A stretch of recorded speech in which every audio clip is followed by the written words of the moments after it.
যে দীর্ঘদিন এই সেকুলার রাজনীতি করে সেকুলারিজম করে এই ধর্ম সমন্বয়ের ভেগ বার্তা দিয়ে কি সর্বনাশ আমরা করেছি। আর সর্বনাশের পথে হাঁটা নয়, ওয়াকআপ আইন ফাইন কিচ্ছু নয়। ওয়াকআপ আইন করে বলতেই শুরু করছে রাজভবন এখন ওয়াকআপ সম্পত্তি, কোনদিন ইডেন গার্ডেন ওয়াকআপ সম্পত্তি, সব ওয়াকআপ সম্পত্তি। এমনকি কুম্ভ মেলা হয়েছে ওয়াকআপ সম্পত্তিতে, কোনদিন বলবে গোটা ভারতবর্ষ ওয়াকআপ সম্পত্তি। হ্যাঁ, তোমরা যদি ও দেশ থেকে অত কিছুই নিয়ে এসেছিলে তাহলে ও দেশে না থেকে দেশে এসেছিলে কেন? অতএব ওই সমস্ত কথায় কোনো বিশ্বাস নেই।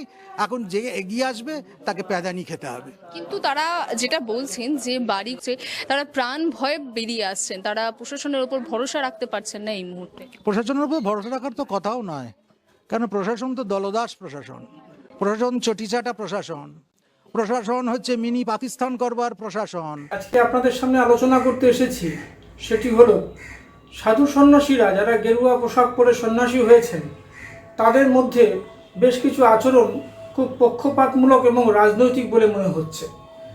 সম্প্রতি তারা বিভিন্ন ইস্যুতে এমন এমন কথা বলছেন, এমন কমেন্ট করছেন বা এমন রিমার্ক পাস করছেন, তাতে করে এই ওয়াকফ বিল নিয়ে যখন হিন্দুদের এবং মুসলমানদের মধ্যে একটা বিভাজন তৈরির চেষ্টা চলছে, তখন সনাতনী বলে দাবি করা একদল সাধু তারা কিন্তু সরাসরি রাজনৈতিক আন্দোলনে প্রায় নেমে পড়লেন। তারা হিন্দুদের বাঁচানো এবং অপোনেন্ট যে দল বা যে ধর্ম রয়েছে মূলত প্রতিপক্ষ হিসেবে তাদেরকে বিবেচনা করছেন সেই মুসলিম ধর্মাবলম্বী মানুষদের। এবং সবচেয়ে বড় কথা হলো যে তারা এমন এমন কথা বলছেন যা রাজনৈতিক দলগুলো বললেও তবুও মানা যায় যে তারা একটা রাজনৈতিক পক্ষপাতমূলক আচরণ তো করবেই, কারণ সরকারে আসার চেষ্টা করছে। কিন্তু এখানে যারা গেরুয়া পোশাক পরে সাধু হয়েছেন, যাদের মূল কাজ মানব সেবা করা, মানব ধর্ম পালন করা, তারা কিন্তু ধর্মর আলোকে নিজেদেরকে দেখছেন। এইটা কিন্তু খুব আশাপ্রদ নয়।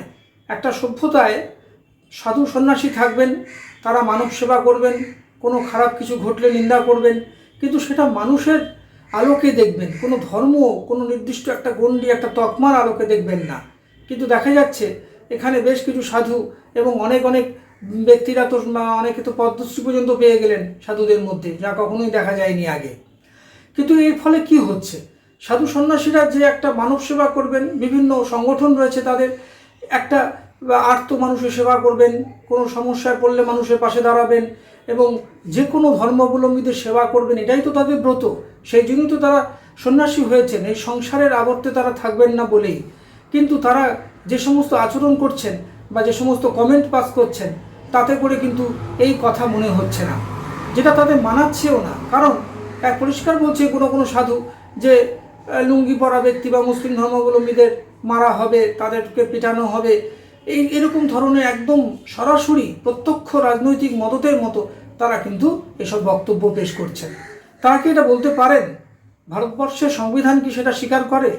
ডক্টর আম্বেদকর যেই সংবিধানের স্পিরিটটা তৈরি করে দিয়ে গেছিলেন, যে সর্বধর্ম সমন্বয়, সেকুলার স্টেট, সেই সেকুলারিটি কি বজায় রইল? আজকে নিশ্চয়ই হিন্দুদের ওপর যদি আঘাত হয় নিশ্চয়ই সেটা নিন্দনীয়, মুসলমানদের ওপর আঘাত হলেও নিন্দনীয়, কিন্তু সেটা কোনো একটি ধর্মের উপরে আঘাত এবং পাল্টা সমস্ত ধর্মের লোককে এক জায়গায় দাঁড় করিয়ে তাদেরকে অ্যাটাক করা, এই যে নিদান দিচ্ছেন, এগুলো কি কোনো ঠিক হচ্ছে এই গণতান্ত্রিক দেশে? আর কি সাধু সন্ন্যাসীরা যদি এরকম ধরনের আচরণ করেন, তবে রাজনৈতিক নেতারা কি করবেন? রাজনৈতিক নেতারা যেটা করতে পারেন সেটা কি একটা সাধু সন্ন্যাসী করতে পারেন? তারা কি মানায় তাদের কাছে এটা? এই প্রশ্ন কিন্তু দেখা দিচ্ছে। কারণ সাধু সন্ন্যাসীদের মধ্যে বেশ কিছু আচরণ এমন দেখা দিচ্ছে যে তারা কোনো একটি নির্দিষ্ট রাজনৈতিক দলের পৃষ্ঠপোষক হয়ে যাচ্ছেন, এরকমই কিন্তু একটা বার্তা তারা দিচ্ছেন। তারা সচেতনভাবেই এটি করছেন বলে মনে হয়, কিন্তু এর ফলে কিন্তু মানুষের আস্থা চলে যেতে পারে সাধু সন্ন্যাসীদের নামক এই জাতীয় সন্ন্যাসীদের ওপর। কারণ তারা দেখে এসছেন সন্ন্যাসী মানেই হচ্ছে একটা আর্তসেবা করবে, বিভিন্ন সংগঠন করেও আসছে। কিন্তু তাদের মধ্যে বেশ কিছু সাধু বা সন্ত তারা কিন্তু অনেক দিন ধরেই এমন একটা প্রচ্ছন্ন রাজনৈতিক কার্যকলাপ করছেন, যেটা কিন্তু সমাজের পক্ষে মোটেই ঠিক নয়। কারণ রাজনৈতিক দল রাজনৈতিক কথা বলবে, কিন্তু সাধু সন্ন্যাসী সন্তরা তারা তো মানব সেবার জন্য ব্রতী হয়েছেন।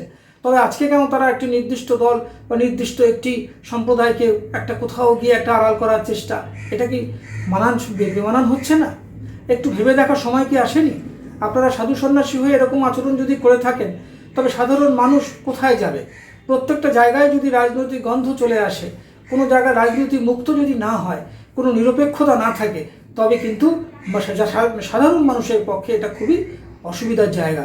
কারণ তারা যখন একটা নিশ্চিন্ত শান্তির আলোকে কোনো ধর্মালয়ে যাবেন, কোনো মন্দিরে যাবেন, মসজিদে যাবেন, সেখানেও যদি একটি পক্ষপাতমূলক আচরণ বা বক্তব্য শোনেন, তবে তারা কোন আশ্রয়ে তারা থাকবেন?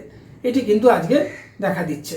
আপনারা একটু দেখবেন আমাদের প্রতিবেদন, নিশ্চয়ই আপনাদের মতামত জানাবেন। আমাদের ভিডিও ভালো লাগলে লাইক ও শেয়ার করুন, কমেন্ট সেকশনে গিয়ে জানান আপনাদের মতামত। আরও ভিডিও পেতে চ্যানেলকে সাবস্ক্রাইব করুন। প্রতি মুহূর্তে খবরের আপডেট পেতে প্রেস করুন বেল আইকন।